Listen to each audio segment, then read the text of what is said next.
I've already made a video on Death Knight and Lich. Now it's time to move on to the new subclasses this UA provides. Welcome to Pack Tactics. This is the ultimate showdown, ultimate destiny. Titan Druid. We're gonna start immediately with the fun stuff. This druid lets you turn into a kaiju, which is already conceptually awesome. Let's see if it's good. Let's start with Titan form first. When you use Wild Shape, you can choose to become a behemoth, leviathan, or insectoid. You also get to customize its appearance. Flavor is free. All these forms start out as large size. As you progress, you can become huge at level 10 and gargantuan at level 14, which is awesome. This is super fun already. The stats for all the forms are exactly the same, except Behemoth is good at climbing, Leviathan is good at swimming, and Insectoid can fly. The fly thing here is super unique because all the other druids get their wild shape flight at level 8. You get it at level 3, which is super early. That makes you the best tier 1 druid in the game. That also comes with tons of utility because you're large. One of your friends can ride you. As you progress, you get even larger, which comes with more benefits, like moving a bunch of stuff. Honestly, getting flight like this at level 3 is broken. You can stay in wild shape for hours, and 40-foot fly speed is crazy fast. And you get flyby. Anyways, the behemoth traits and actions are what you expect. This is Godzilla. I'm easily flavoring this into a Tarrasque or something. They've got a 60-foot line weapon and can trample creatures to make them prone or take damage when they're prone. You get the trample thing at level 10 though. This is incredibly fun, and it absolutely has a time and a place. But this behemoth is not very good. I think it needs an AC boost, to be honest. Now for Leviathan. It has a reaction cast Fog Cloud when they take damage, which lasts for a minute. That's really good against pack tactics and flanking. The 10th level feature is a 10-foot Emanation Spirit Guardians-like effect, where creatures take 2d4 poison on a fail and gets the poison condition until the start of its next turn. It doesn't do half damage. I expect a lot of people to stack this with Conjure Woodland Beings or Conjure Animals. Kobold, you can be a gargantuan alligator! Yes, that's exactly what I had in mind, Gator. Anyways, Insectoid. This is the best one. They get flyby. The other features are really not that interesting. They can heal, and at level 10 they can communicate. Ooh. I'm 100% going Insectoid every single time. I want to be a giant bee. Bzz, bzz, bzz, bzz, bzz, bzz, bzz, bzz, bzz. Next, Spellist. You can cast these in your Titan form. Fear is an amazing shutdown spell on a druid. It's going to be awesome together with plant growth. Crazy strong combo there. Destructive Wave is a huge AoE emanation blast without concentration, which druids aren't very good at. So I absolutely recommend using it. Be warned though, it does friendly fire. Level 6, Dire Impact. Gain the following benefits. You can pick damage types rather than normal damage, as you can see there. And you get Shockwave. Immediately after you assume a Titan form, or by taking a bonus action to expend a level 1+ spell slot while in your Titan form, you can create a Shockwave in a 15-foot emanation originating from you. Each creature in the emanation must succeed on a Constitution saving throw against your spell save DC, or have the prone condition. Again, this comes with friendly fire, but I think it's really good. Keep in mind the giant bee is really good at skirmishing, and this is shutdown if you got plant growth up, or a cleric has spirit guardians. You know, you're reducing a lot of speed by just forcing everyone to go prone. Too bad it's a con save, but, you know, it's pretty cheap. This is also a way to knock creatures like dragons out of the sky, which is really useful for your martial friends. I really don't think you should sleep on this. It's pretty good. Level 10, I already talked about the size increase and additional features. You also ignore difficult terrain caused by heavy snow, ice, rubble, or undergrowth when huge or larger. Capstone, you become gargantuan. Rend attack can cause grappled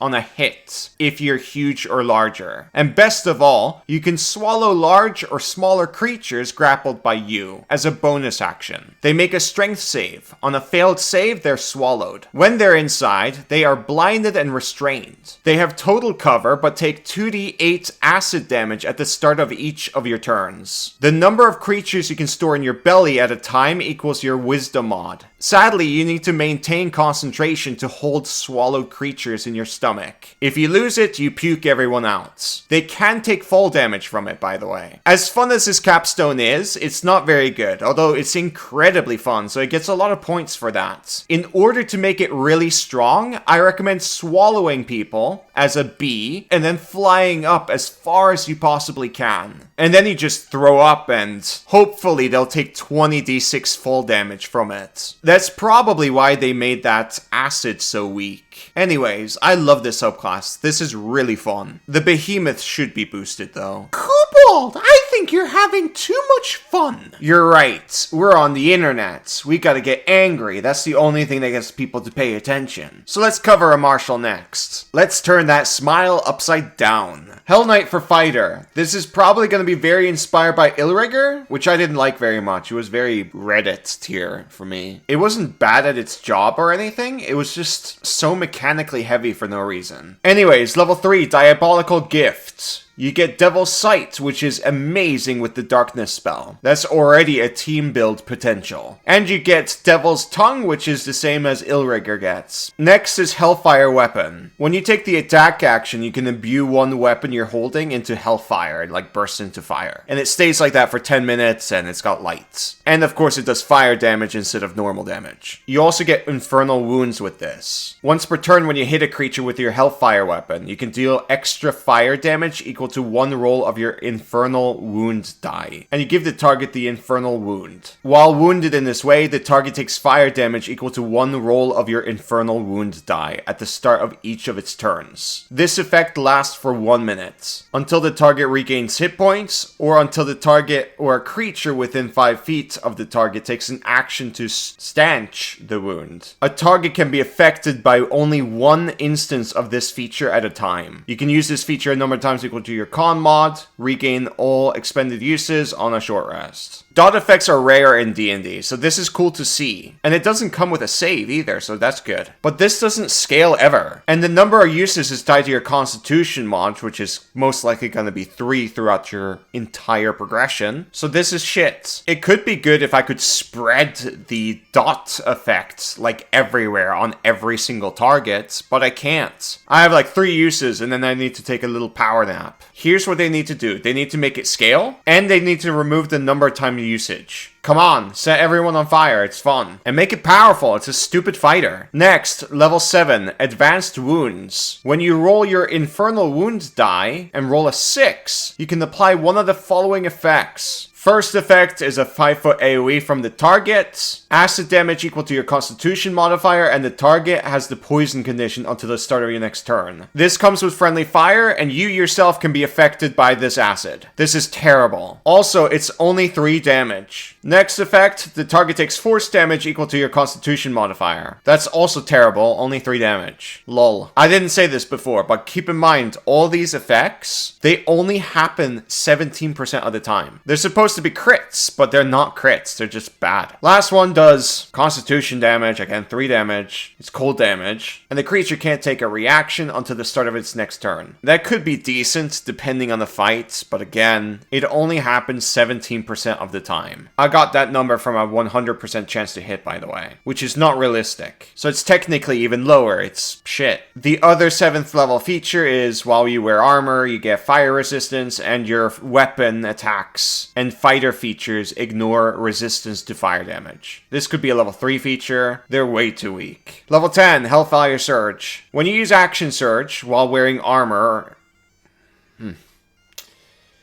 cause an eruption with Hellfire in a 10-foot emanation originating from you. Make a dex save. On a fail, the target takes fire damage equal to 1 roll of your Infernal Wound die, and is burning. On a successful save, they take half damage. It is interesting that it uses the burning hazard. That's rare to see. Still though, we need more damage! It's too weak! Level 15, Blister of Avernus. When you roll a 6 on your Infernal Wound die, you can roll another d6 and add it to the damage. The maximum number of d6s you can add to your Infernal Wounds damage on your turn is 3. This is a fun feature, but can be part of the 7th level feature. Hell, even 3. Now for Capstone. There's actually 2 of them, which I don't think I've ever seen before in a subclass. Infernal Bargain. When you roll your Infernal Wound die, you can treat a roll of 1 as a 6. Oh, wow.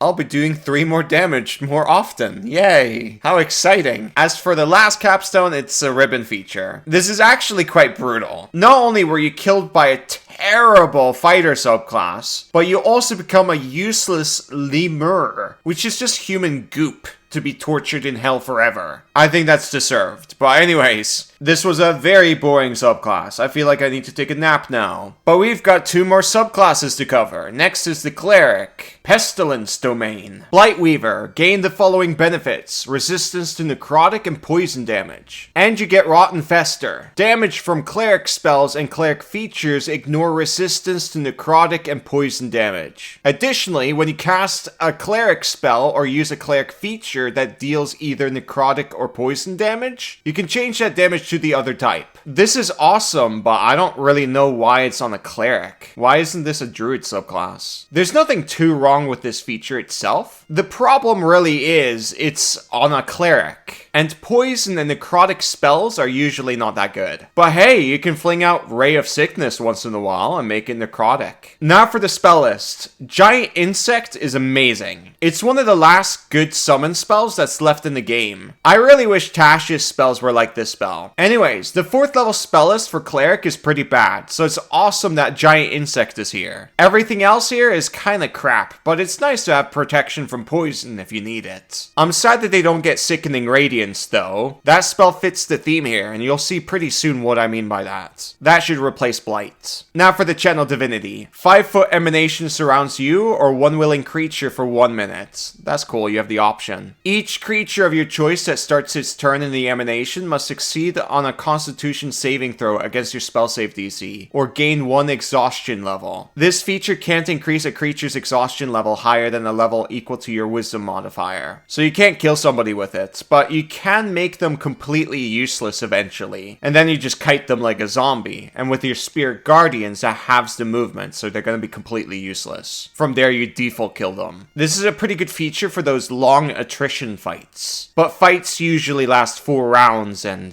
the first 2 rounds are the most important ones. I think this feature is below average. It's an action activation and only lasts for 1 minute. It's easy to tell when a fight is going to be long or not, and when it is long, it's going to be really good. But I prefer results now rather than later. Also, when you first get this, I think this is terrible. But once you get Spirit Guardians, this gets a lot more usable. I guess you could just put it on a Marshal at 3rd level and then call it a day. Anyways, level 6. When an enemy within 60 feet of you is reduced to 0 HP, you can take a reaction to cause plague to burst from the creature, spreading pestilence in a 10-foot emanation, originating from the enemy. If the enemy had at least 1 exhaustion level, the size of the emanation increases to 20 feet. That's 5 foot larger than Spirit Guardians, by the way. I know clerics only think in Spirit Guardian size, so I thought I would mention that. Each creature of your choice in the emanation makes a Constitution saving throw against your spell save DC. On a failed save, a target suffers 1 of the following effects. Putrid Shock, the target has the incapacitated condition until the end of its next turn, and their speed is 0. That's pretty good. The other one just does damage. It's 3d6 necrotic damage or poison. It's alright. You can only use this feature a number of times equal to your wisdom mod. Long rest resource. Remember, if you use this feature, then you can't cast a shield spell, for example. So be a bit careful. Other than that, it's actually bad. 10-foot emanation is not that big, and you only have 1 way to inflict exhaustion, which is only a 5-foot emanation, and you can cast it like 3 times. It only lasts a minute. Even if you had Sickening Radiance, this is still going to be bad. You just don't have a lot of good ways to spread exhaustion. Even if you had all the spells in the entire game, you would still have this problem. The problem this feature has is just lack of options. This subclass sucks. The only thing it's got going for it is Giant Insect. Capstone, you can bonus action become a swarm of tiny pests for 10 minutes. It's a long rest feature, or you can spend a 5th level spell to restore use. The Plague Bite is really the only thing that's interesting here, but this is not capstone appropriate. And again, why Why isn't this a druid? I don't like this subclass. This should be a druid. Also, there needs to be more things that inflict exhaustion. That can be through spells. It doesn't necessarily need to be anything crazy. It could be a simple ranged dot where every round the creature makes a constitution saving throw, and on a fail, they get 1 level of exhaustion. If they succeed against a save, then 1 exhaustion is removed, you know? It could be a first level spell. It's very tame. Anyways, who cares? Now for demonic sorcery. This is the last one. Abyssal Rapture.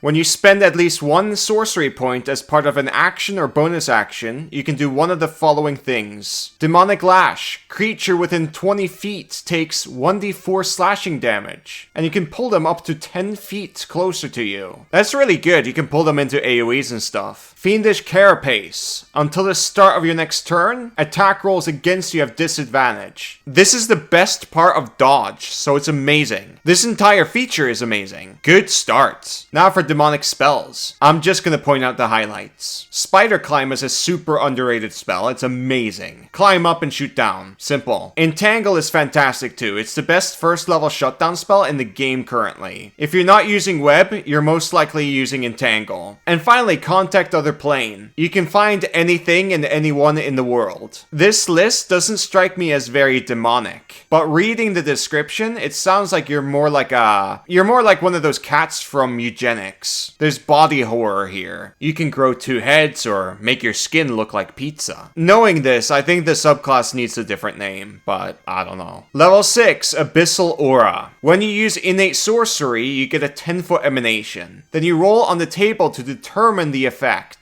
It's a random table. Creatures make a save from there. It's a long rest resource, but you can spend 2 sorcery points to restore a use. I can already tell you that this is bad without looking at the effects. The sorcerer is getting close to melee range. If you don't have armor or the shield spell, you're gonna get your ass kicked. Even if you did have those things, it's not worth it unless you happen to be close to melee range and haven't activated your innate sorcery for whatever reason. This feature's just terrible if you're not multiclassing. Next, level 14. It basically improves the previous feature. The emanation is now 20 feet, and you roll twice on the random effect table, and you choose which effect you want. If you roll the same number, you can pick any effect. This deep into Sorcerer, I really don't care about this feature. Again, I don't really think it's that good. I'll use it from time to time, but I'll use it when it comes natural. Level 18, Fiendish Servant. You can cast Summon Fiend without a material component. You can also cast it once without expending a spell slot. It's a long rest feature. You still need to concentrate on it though. It's a free cast, I'll definitely use it, but I still think it sucks. I mean, I need to concentrate on it. This Sorcerer isn't terrible in my opinion. It's okay. Abyssal Rapture is really good, but the rest of the progression is tricking you into melee as a sorcerer. That's a terrible idea if you don't have armor and you're built for going into melee. If you're playing the game casually, that aura feature is gonna get you killed. But that's only if you're actively trying to get this feature off every single time. That was the subclasses. I only like the druid. Anyways, end the video. Kobold and Gator Dice are now on only crits, by the way. Link in the description. Buying them helps the channel a lot. And you get optimized dice, so there's that. Anyways, thank you for watching. Bye bye!